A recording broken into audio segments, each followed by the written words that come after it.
याद दिलाया है जो भूल चुके हैं।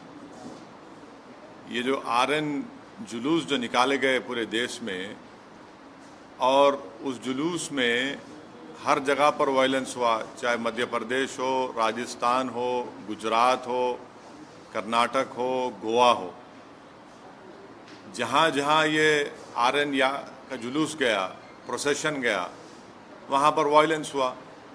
तो वहाँ की सरकारें सरासर नाकाम साबित हुई उस वायलेंस को रोकने के लिए। और क्यों सरासर नाकाम साबित हुई? बल्कि वो सरकारें खुद, जो अंग्रेजी का लफ्ज़ इस्तेमाल करूँगा कि ये तो जो गड़बड़ हुई वो स्टेट कॉम्प्लिसिट वायलेंस था, स्टेट कॉम्प्लिसिट वायलेंस हुआ है। और आप दंगाइयों को दंगा करने से रोक नहीं सकते। परमिशन जुलूस का देने वाली सरकार, जब आप परमिशन दे रहे हैं तो जिम्मेदारी बीजेपी और जो वहाँ की सरकार है उनकी होनी चाहिए कि कोई वायलेंस ना हो। तो जो भी वायलेंस हुआ आरएन यात्रा या जुलूस में, वो स्टेट कॉम्पल्सिड वायलेंस है। और दूसरी बात यह है कि पत्थरबाजी हुई, फिर आप घर तोड़ देते हैं मध्य प्रदेश में। किस बुनियाद पे घर तोड़ते भाई आप? ये तो ये जेनीवा कन्वेंशन का वायलेशन है। आपको पकड़ना चाहिए उन लोगों को, अगर करे तो। आप घर किस बुनियाद पे तोड़ रहे हैं भाई? और एक ही कम्युनिटी घर तोड़ रहे हैं आप, क्यों? और आपको कौन ने अख्तियार दिया घर तोड़ने का? चलिएगा इलीगल है तो नोटिस दीजिए। क्या वही घर इलीगल है, दूसरे घर इलीगल नहीं है? एक ही कम्युनिटी के मध्य प्रदेश में आप घरों को तोड़ते हैं। और जो बच्चे अभी अडल्ट नहीं हुए, 70 बच्चों को आप उनको मारपीट करते हैं। और फिर दुनिया ने वीडियो देखा कि महिलाओं को, ज़ईफ महिलाओं को, बुजुर्ग महिलाओं को, 70 साल की महिलाओं को आप उनको मार के हाथ और पैर तोड़ देते हैं उनका। पुलिस तोड़ती है उनका, मध्य प्रदेश पुलिस। ये आप काम कर रहे हैं। राजस्थान में हुआ, क्या कर राजस्थान कांग्रेस सरकार? भाई आपकी सरकार ने उनको परमिशन दिया। जब परमिशन आप देते हैं तो कैसा वायलेंस होता है? फिर घर जलाए जाते हैं, वहां पर दुकानें जलाई जाती हैं, टारगेटेड घर जलाए जाते हैं राजस्थान में, कर्नाटक में होता है ये। तो ये पूरे कंट्री में इतने 6-7 प्रदेशों में अगर हो रहा है तो ये देखिए, ये एक ऐसा नहीं है, पूरा प्लानिंग से हो रहा है ये।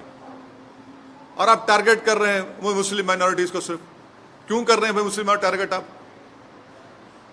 पहले आप बोलते हिजाब नहीं पहन सकते, सेकुलर स्टेट है, गोश्त नहीं खा सकते, सेकुलर स्टेट है क्या? फिर आप कानून बना देते फिर उसके ऊपर। कहां पे रुकेगा बात? ये mob lynching, state sponsored violence, अब स्टेट कॉम्प्लिसिट वायलेंस, और संघ परिवार लो इंटेंसिटी वायलेंस कर रही पूरे देश में।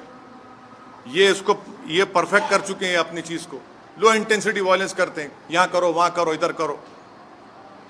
सरकार की जिम्मेदारी बताइए? सरकार की जिम्मेदारी है नहीं है।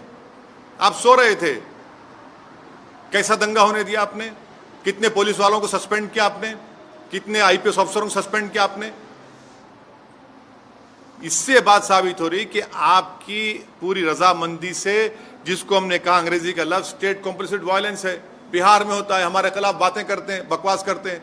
कैसे मस्जिद के बजा के झंडा लगाते हैं भाई? आप बताइए, कैसे लगाते हैं कोई भी? इसका जिम्मेदार कौन है? मैं हूं जिम्मेदार उसका।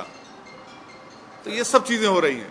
सर, करौली में बीजेपी तो ये अरेस्ट करने की एक्सोडस हो रहा है हिंदूज का, और कोई पुलिस वाला कुछ बोल रहा है कि मतलब सर वहाँ पुलिस वाला एडमिट करिए कि कैमरा पे गवर्नमेंट का फेलियर होता है इसलिए। राजस्थान करौली में जो कुछ हुआ, मध्य प्रदेश में जो कुछ हुआ, गुजरात में आनंद, हिम्मतनगर, खंभाट में जो कुछ हुआ, कर्नाटक में जो कुछ हुआ, गोवा में जो कुछ हुआ, वहाँ की सरकारों की रजामंदी से ये स्टेट कॉम्प्लिसिट वायलेंस हो रहा है।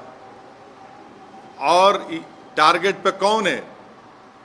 कौन उस प्रोसेशन का परमिशन देता है? सरकार देती है। तो सरकार जब देती है तो सरकार कैसे वायलेंस होने देती है वहां पर?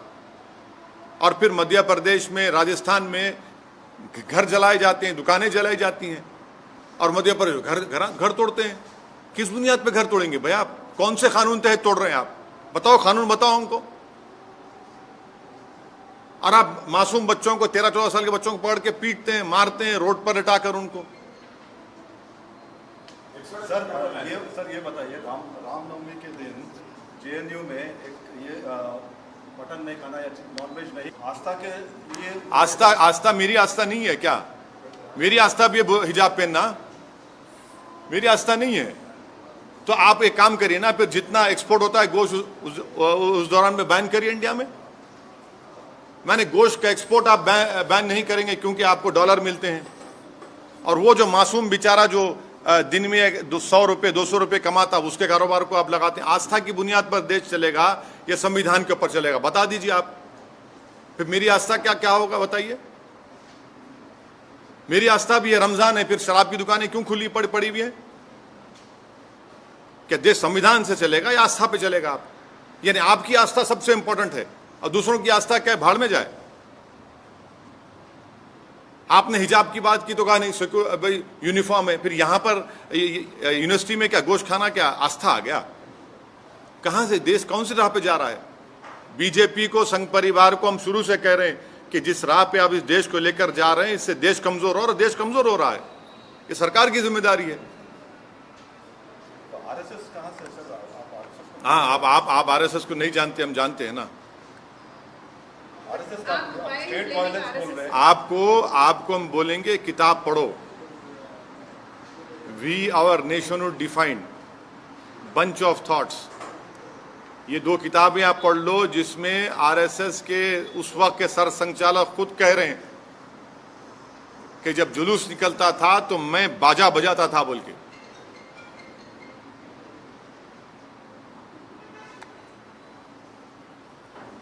सर, पाकिस्तान में सत्ता परिवर्तन हुआ है, जो नए वज़ीर आला बने हैं वहाँ, वज़ीर आज़म, उन्होंने कश्मीर का राग अलापा है।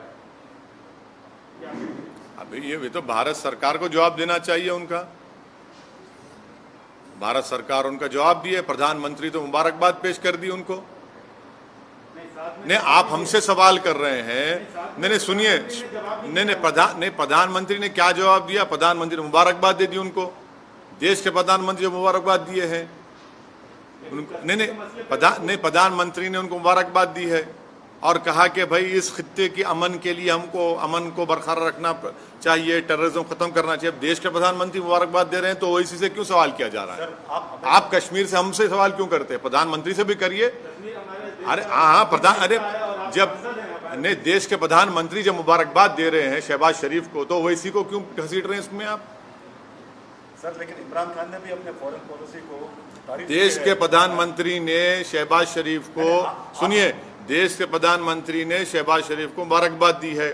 देश के प्रधानमंत्री ने, जब शहबाज शरीफ के बड़े भाई नवाज शरीफ प्रधानमंत्री थे उस मुल्क के, तो अफगानिस्तान से अचानक जब उन्होंने देखा कि शहबाज शरीफ के घर में लाइट दिख रही तो उन्होंने उतर गए, वहां पर दावत में चले गए बिन बुलाए मेहमान बनकर। हैं, हमको क्यों बोल रहे हैं? फिर उसके बाद पठानकोट हुआ, आप प्रधानमंत्री से पूछिए, वो मुबारकबाद दी है। फॉरेन पॉलिसी नहीं, लेकिन अरे हम प्रधानमंत्री ने जो मुबारकबाद दी है शहबाज शरीफ को, असदुद्दीन ओवैसी को क्यों पूछ रहे हैं आप? प्रधानमंत्री चीन के ऊपर नहीं बोलते। प्रधानमंत्री चीन का नाम लेने से डरते हैं। प्रधानमंत्री वो इलाकों में जहां पर आज हम पेट्रोलिंग नहीं कर सकते, उन हिस्सों में जो भारत का हिस्सा पे चीन बैठा हुआ है, डेप्सांग में क्या हो रहा है, हॉट स्प्रिंग में क्या हो रहा है, डेमचौक में क्या हो रहा है, प्रधानमंत्री बोलते ही नहीं है। और मैं प्रधानमंत्री से कह रहा हूं कि हम इनकी खामोशी से ऐसा लग रहा है कि कहीं सियाचिन हमारे हाथ से चीन ना छीन ले।